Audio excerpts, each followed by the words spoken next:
Друзья мои, всем привет! Надеюсь, у вас прекрасное настроение, чтобы начать просмотр первого ролика в 2022 году. Сегодня мы поговорим о героях 9-го поколения. Пехотинец в этой тройке Дерек и его крокодил Бинго, наездник Эсси и медведь Водка, охотник Артур, просто Артур. Начнем, как обычно, с героя-пехотинца. Дерек Уильямс, еще будучи подростком, возненавидел браконьеров. Он специализируется на семействе крокодилов. Его лучший друг в нашем зомби-мире – крокодил Бинго. Дерек обладает обостренным чувством справедливости и относится ко всем людям по-доброму. Однако он много говорит о том, чтобы свести счеты со своим дядей, но никогда не упоминает почему. Специализация Дерека как героя – это осада и рейд. Максимальные проценты статистики, которые он дает пехоте, равны 1030%. Получить этого героя можно в событии «Ценные купоны». Первый навык Дерека – залп дробовика. Оружие Дерека выстреливает снарядом, в результате чего каждые 5 раундов пехота наносит дополнительные 300% и 48% урона по цели. Второй навык – дрессировщик крокодилов. Бинго отвлекает вражеские отряды, и благодаря этому каждый раунд сражения пехота Дерека наносит 11% дополнительного урона по вражеской пехоте. И третий навык – дикая природа. Дикий нрав Дерека помогает ему в защите союзников в бою. Каждые 4 раунда Дерек восстанавливает 125% здоровья для всех войск от его собственного урона. Этот навык имеет хороший эффект, но, как мы знаем, пехота наносит небольшое количество урона, так как ее основная задача – защищать остальные войска, а они в это время наносят урон. Следовательно, полезный эффект от третьего навыка Дерека, который восстанавливает войска в размере 125% от собственного урона, будет незначительным. Для обычного рейда он восстановит около 2000 войск. Восстановление войск у пехотинцев не является приоритетным навыком, и это в свою очередь оставляет Дерека позади Хэнка.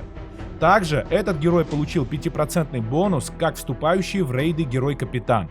Все навыки этого пехотинца активны, то есть требуют пехоту для работы. И чем больше пехоты будет в марше или в рейде, тем больше эффект от навыков.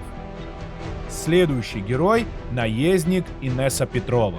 Все привыкли называть ее просто Эсси.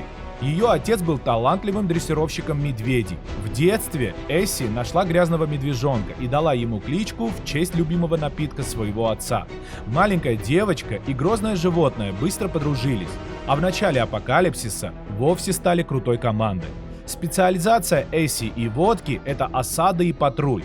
Максимальные проценты атаки и обороны для наездника 9-го поколения также равны 1030%. Получить этого героя можно в событии у Рэя. Первый навык Эсси одним залпом. Преисполняясь энергией, каждые 4 раунда наездники наносят дополнительные 80% и 50% урона цели. Второй навык – медвежья услуга. Когда медведь вступает в бой, каждый раунд наездники наносят дополнительные 15% урона цели. И последний навык Эсси – ужасающий рев. Благодаря ему каждые 5 раундов уменьшает урон всех вражеских войск на 15% и уменьшает урон ее собственных всадников на 50%. Как видим, третий навык дает негативный эффект своим же отрядам. Именно поэтому Эсси проигрывает при сравнении с Джокером.